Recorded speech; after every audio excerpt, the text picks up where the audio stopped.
Hello friends, আমার ইকিনমিকি চ্যানেলে সবাইকে ওয়েলকাম। কেমন আছো সবাই? আশা করি সকলে খুব ভালো আছো আর আমিও খুব ভালো আছি। আজ আমি পটলের নতুন একটা রেসিপি তোমাদের সঙ্গে শেয়ার করব। এইখানে দেখো, পটলগুলোকে আমি প্রথমে খোলা ছাড়িয়ে নিচ্ছি একটু একটু করে, তারপর পটলের মাঝ বরাবর কেটে নিচ্ছি। এরপর আমি পটলগুলোকে সরু সরু করে কেটে নিচ্ছি। পটলে যদি কচি কচি বীজ থাকে তাহলে বীজ সমেতই সরু সরু করে কাটা যাবে, আর যদি পটলের বীজ একটু বড় হয়ে যায় বা পেকে যায় তাহলে বীজগুলোকে বাদ দিয়েই পটলগুলোকে সরু সরু করে কেটে নিতে হবে। আমি এইভাবেই প্রত্যেকটা পটল কেটে নিচ্ছি।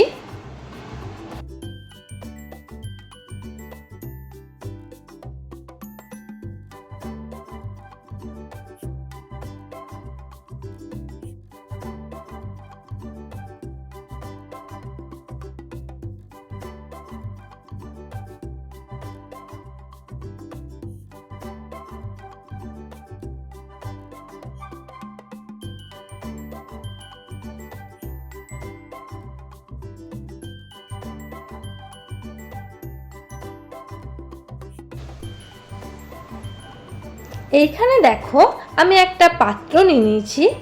পাত্রের মধ্যে দিয়ে দিলাম 2 চামচ বেসন, 1 চামচ চালের গুঁড়ো, 1 চামচ ময়দা, দিয়ে দিচ্ছি সামান্য কটা কালো জিরে, দিয়ে দেব লাল লঙ্কার গুঁড়ো, এরপর আমি দিয়ে দিচ্ছি পরিমাণ মতো লবণ। এরপর আমি পরিমাণ মতো জল দিয়ে ভালো করে এটাকে ম্যারিনেট করে নেব। গোলাটা খুবই শক্ত হয়ে গেছে, তাই আমি আবারও একটু জল দিয়ে গোলাটা পাতলা করে নিচ্ছি।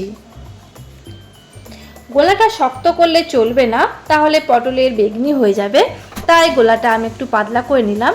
এরপর দেখো, গ্যাস অন করে ওভেনের মধ্যে একটা কড়াই বসিয়ে দিয়েছি। কড়াইয়ে দিয়ে দিয়েছি সর্ষের তেল। তোমরা চাইলে বন্ধুরা সাদা তেলও ব্যবহার করতে পারো। দেখো, তেল গরম হয়ে গেছে।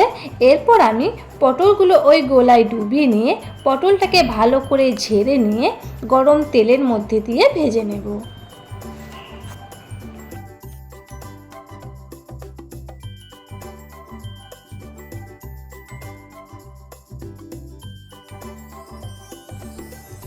দেখো বন্ধুরা, আমি পটলগুলোকে উল্টে পাল্টে ভেজে নিচ্ছি।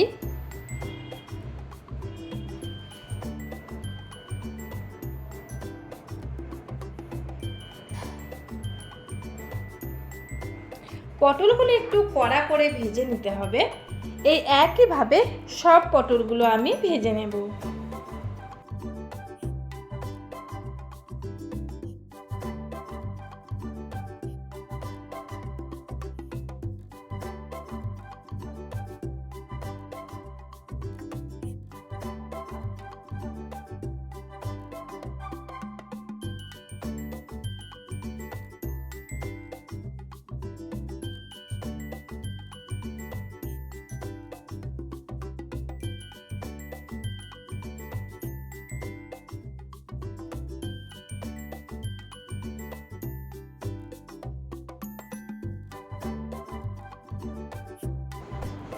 একইভাবে সব পটলগুলো আমি ভেজে নিচ্ছি। সুন্দরভাবে তৈরি হয়ে গেছে পটলের নতুন একটা রেসিপি। এইভাবে পটল ভাজলে চা বা গরম ভাতে খেতে খুবই সুস্বাদু লাগবে। একবার হলেও বাড়িতে বানিয়ে দেখো বন্ধুরা, আশা করি খেতে খুবই ভালো লাগবে। ভিডিওটা আমি এখানেই শেষ করছি। আবার দেখা হচ্ছে পরের ভিডিওয়। টাটা।